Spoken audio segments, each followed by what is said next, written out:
Let me tell you guys how I ran into Mr. Bobby Keys. Back in my Hobby Lobby days, I was at the field here all the time, and Bobby would show up, and he would have an airplane that he just built, and he desperately would want somebody to maiden it. And I have a thing about flying other people's planes. It makes me nervous, but I always said yes to Bobby. And I think maybe I tore up one of your planes. There was one incident. We won't go into that. It was minor. It really was. Right. And so Bobby has been progressing. The question I have for you is, you've been rock and rolling since an early age. The finest hotels, the prettiest women, the greatest guitars, saxophones. What is it about RC? RC that draws you to the field? I guess it's just trying to recapture those youthful days of yesteryear. Because I used to fly control line when I was a little kid growing up back in Slayton, Texas. You know, I had a Ringmaster and a Fox 29. And 60 feet of flying wire, and I just used to love to get out there into the hot sun and spin around in circles. No one could really figure this out except me.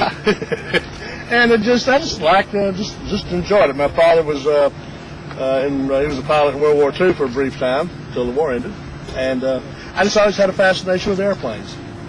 And so, like, how long ago did you start flying? Well, like I say, control line I started flying years ago. RC, just I don't know how long has it been. You know, I met you. About 6 years. Well, 5 years. That long.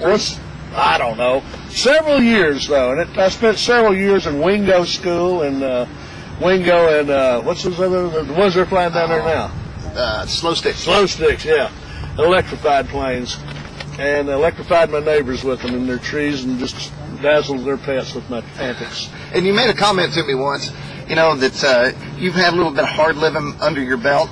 And that I don't wear a belt anymore. that flying the RC kind of gave you that same kind of thrill. It really does. What it does is it just takes me away from myself. You know, I'm sometimes pretty dark character to live with.